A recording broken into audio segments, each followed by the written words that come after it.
Bilindiği üzere vahşi İsrail, Siyonistler ve avaneleri Orta Doğu'yu kan gölüne çevirdiler. Ve işbirlikçileriyle özellikle Orta Doğu'da her gün yüzlerce Müslümanın kanını akıtıyorlar. Adeta Orta Doğu'yu bir kan gölüne çevirmişler ve hiçbir şekilde durmuyorlar. Gün geçtikçe de bu zulümlerini, soykırımlarını yükselterek devam ediyorlar. Ve her gün yüzlerce Müslümanın kanını döküyorlar. Müslümanların evlerinin başlarını yıkıyorlar. Müslümanların beldelerini işgal ediyorlar. Topraklarını gasp ediyorlar. Ne ekini bırakıyorlar, ne nesli bırakıyorlar. Ve maalesef her gün geçtikçe de bunu devam ettiriyorlar. Ve bildiğiniz gibi bir yılı aştı.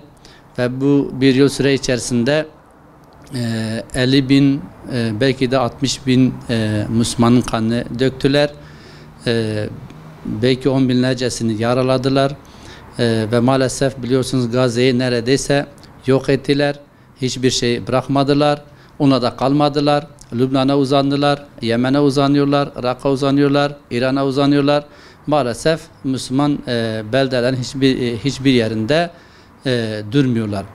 Elhamdülillah tabii ki Müslüman kardeşlerimiz de, mücahitler de direniş gösteriyorlar. Bunu kabul etmiyorlar. Hem nesillerini hem de topraklarını savunmaya devam ediyorlar. Dolayısıyla bizler de bu direniş gruplarına, mücahitlere destek vermemiz gerekiyor. Ve elhamdülillah dünya her tarafında da Müslüman kardeşlerimiz aynı şekilde desteklerini sunuyorlar. Maddi, manevi olarak her türlü desteği veriyorlar ve vermemiz gerekir. Çünkü onlar orada bir fiil cihad içerisindedirler. Bu zalimlere karşı direniş gösteriyorlar. Bizler de dünya her tarafında nerede olursak olalım bu Müslüman kardeşlerimizi yalnız bırakmamalıyız.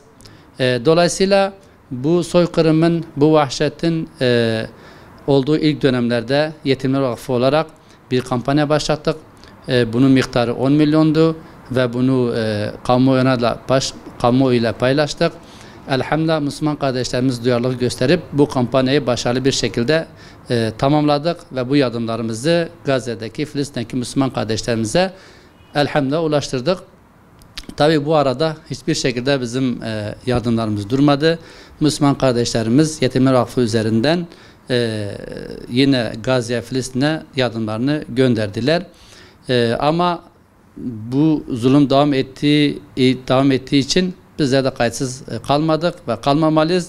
Aynı şekilde Yetimler Vakfı olarak Müslüman kardeşlerimizin tabii ki desteğini alarak bu defa 50 milyonluk bir kampanya başlattık.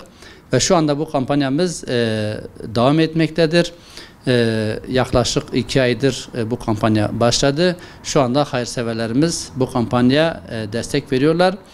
Ama görüldüğü üzere bu vahşet durmayacak, bu soykırım durmayacak. Dolayısıyla Müslüman kardeşlerimiz daha duyarlı davranıp bu kampanyayı büyütmemiz lazım, bu kampanyaya destek vermemiz lazım ve bu desteklerle oradaki Müslüman kardeşlerimizin o direnişi desteklemeliyiz. Malum bir kışa girdik ve kış şartları çok zor. Basında da görüyoruz, haberlerde de izliyoruz. Büyük bir dram yaşanıyor gerçekten. Oradaki Müslüman kardeşlerimiz, ailelerimiz zaten yerlerinden edildi. Çadır altında yaşıyorlar. Kimisinin çadırı bile yok ve o çadırların üzerine hani yağmurlar var. Kış geldi. Belki yarın kar yağacak. Dolayısıyla bunların her türlü barınmadan tutun giyim, yiyeceğe kadar ihtiyaçları olacaktır. Dolayısıyla bu konuda çok duyarlı olmamız gerekiyor. Kış geldi, kapıya dayandı. Oradaki kardeşlerimiz çok zor durumda. Malum bu kardeşlerimizin sağlıktan tutun barınmaya kadar ihtiyaçları çok. Yani kardeşlerimizin yapacağı yardımlarla onlara her türlü desteği inşallah sunacağız. Çünkü bu kampanyamız 50 milyonluk ama bu kampanya içerisinde her türlü yardım var.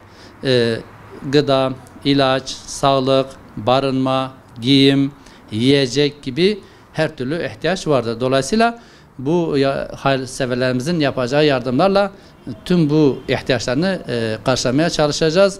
İnşallah hayırseverlerimiz bu konuda duyarlı olacaklar. Duyarlı olmaları gerekiyor. Neticede bu kardeşlerimizin direnişine güç vermemiz lazım. Evet, biz Müslümanlar olarak Gazze'ye uzanan el olmamız lazım. Sürekli işte dua için açılacak el olmamız lazım.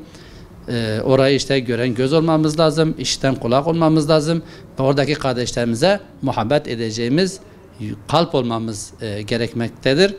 Bir de şunu unutmamak lazım, boykot çok önemli. Müslüman kardeşlerimiz bu konuda çok duyarlı olmaları gerekiyor. Çünkü boykot yapmazsak onların maddi anlamda güçlerini bir şekilde beslemiş olacağız. Dolayısıyla bu boykotla onların bu Müslüman kardeşlerimizin direnişe inşallah güç olacağız. Boykotun ehemmiyetini herkes biliyor. Özellikle Yetimler Vakfı olsun, başka işte sivil toplum kuruluşlarının başlatmış olduğu kampanyalar olsun. Kardeşlerimiz bu kampanyalara duyarlı olsunlar, katkı sunsunlar, çevrelerine yaysınlar, duyurusunu yapsınlar. Dolayısıyla şu anda bizim elimizde bu imkanlar geliyor, bu maddi imkan geliyor. Bu maddi imkanlarla inşallah oradaki kardeşlerimize destek vereceğiz. Bir de dualarda onları unutmayalım. İnşallah Rabbul Alemin hayırlı bir kapı açar. Müslümanları muzaffer eyler. Bu zalimleri, bu siyonistleri de ve onların avaneleri de kahri perişan eyler ve onları mağlup eyler. Rabbimizden niyazımız şu anda budur.